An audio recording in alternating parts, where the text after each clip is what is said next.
Hi, welcome to Descanso Gardens. My name is Vojislav Radovanović and I'm a curator of the exhibition Days of Reverie that is currently installed at Sturt Haaga Gallery here at Descanso Gardens.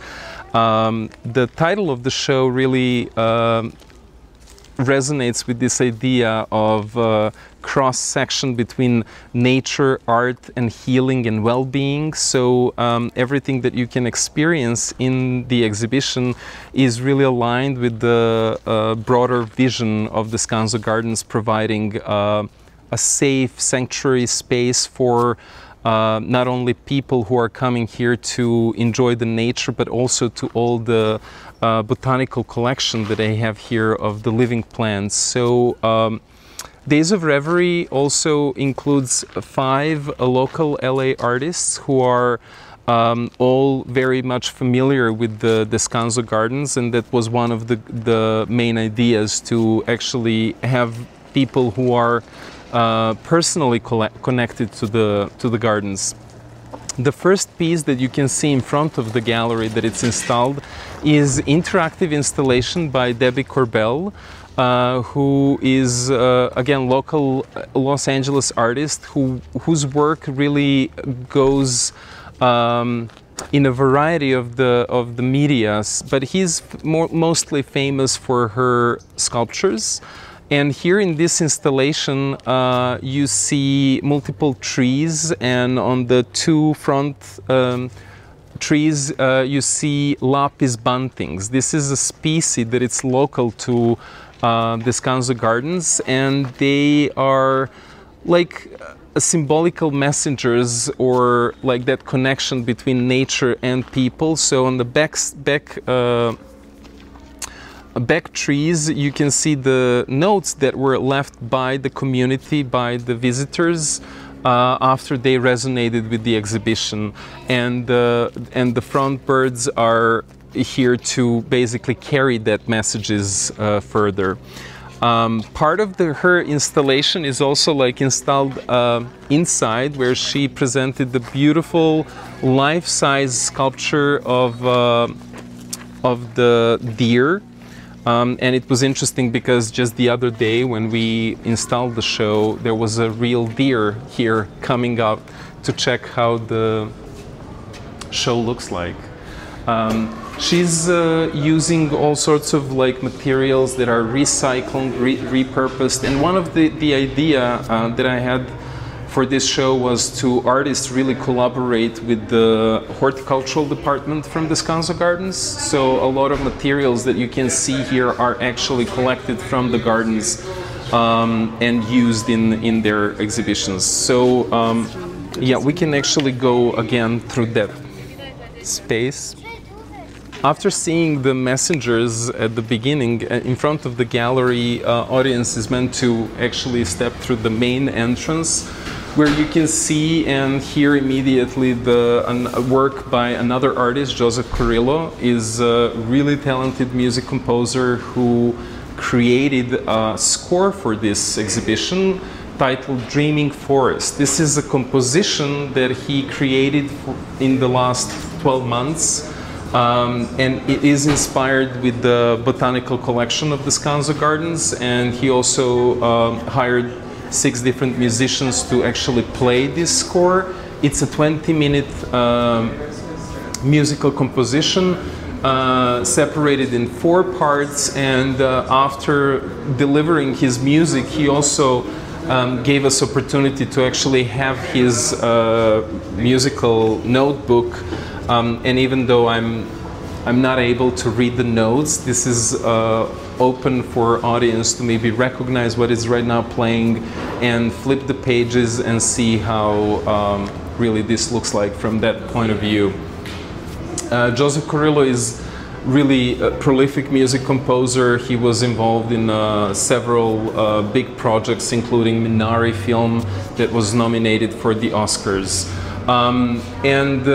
Now we can actually step in the gallery A, where Jenn, another Los Angeles-based artist, created a beautiful almost like a sanctuary space for audience to resonate with those beautiful mandalas that he created. His body of work is titled Arboreal Souls, and what is really interesting and what I'm extremely proud of this part of the show, that he collected all these organic materials. This is leaves or all sorts of variety of the plants that are living here at Descanso Gardens, and over the course of 12 months he was collecting the leaves. He was then preparing them with the paint, with some kind of acrylic sealant, so he would actually stop that decomposing process and preserve those plant material, also adding metallic foils, and eventually installing the show in the sense that everything that is on the walls are mandalas and drawings that are really made of these materials. But he also wanted to incorporate like community engagement and let the audience to experience and maybe create their own designs on that central pedestal. I want to say that also redwood, which is protected species here in California, was unfortunately damaged during the hurricane season, and they needed to remove those stumps, so Jason decided to incorporate them in his installation. Beside using organic material like a plant leaves, he also used all sorts of repurposed textiles, creating these beautiful, almost like a doilies on top of the stumps, where you can see actually those tree rings resonating in another material. And yeah, this gallery can become very busy because people really love to interact with his installation. Now I can show you the works in Gallery B.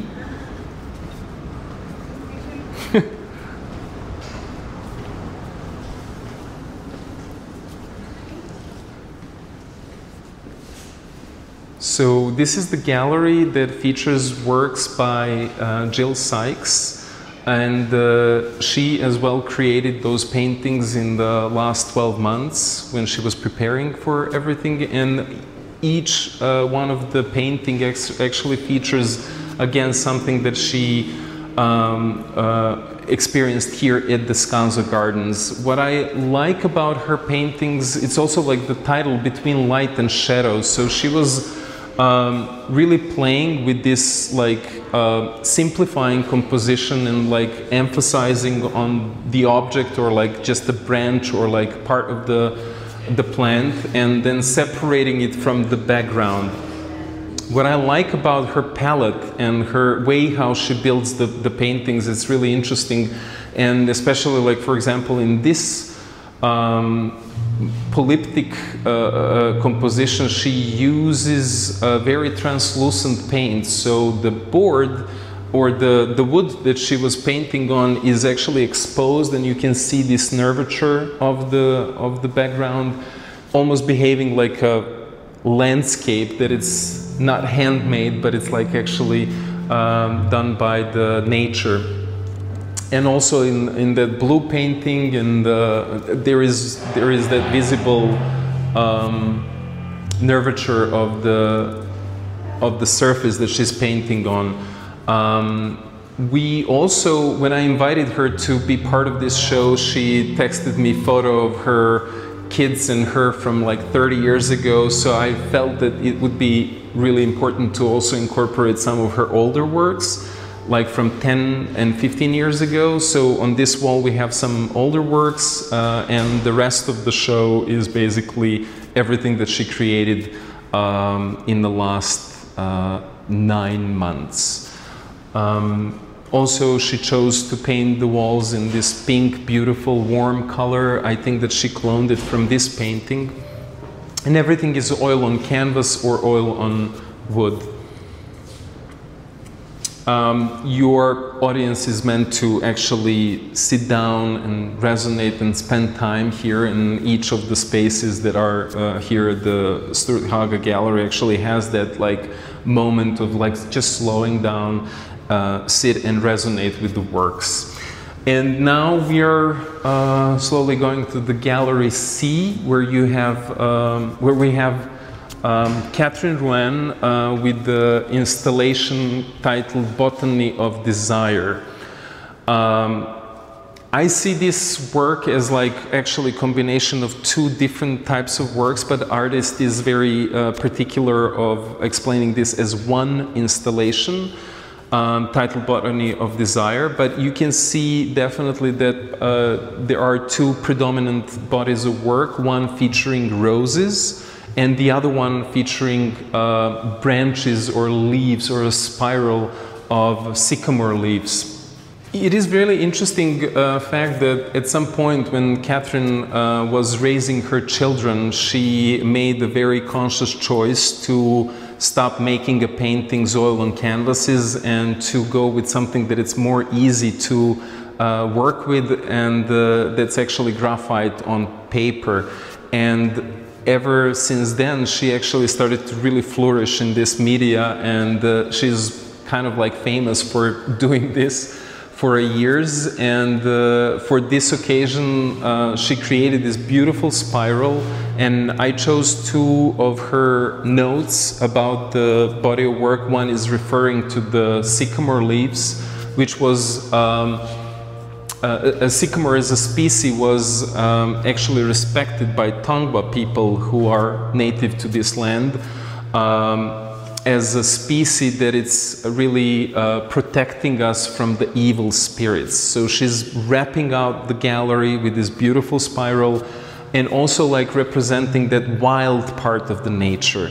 And the gardens in general are like wild, being kind of like cultivated, but you know, staying in that realm of being wild. While on the other side, Descanso Garden has a beautiful collection of roses that has that span of like 25 years maybe, and every 25 years they have to replant the rose garden. So she chose also to feature these beautiful drawings that she created that features actually each species or a kind of roses that are present right now in the Descanso Gardens botanical collection. She also chose to frame them in these gold beautiful frames that also kind of like say about this like opposite from the wild species, there is that cultivated species. Yeah, so the audience is really again meant to sit down and really resonate and hear Joseph music that it's playing all across the gallery. So, and as this flow of the exhibition goes back to the entrance where we were at the beginning, and you can actually get outside of the gallery and then maybe leave your note. And I'm really happy to see actually how audience, we are open for like just 3 days now. This is the third day of the show. And we already have really beautiful resonating messages. One of my, I see here, in my next life I want to be a tree, which is beautiful. So Days of Reverie will be open for next 3 months until January 26th, and the admission to the gallery is free with the general admission from Descanso Gardens. Everyone is welcome.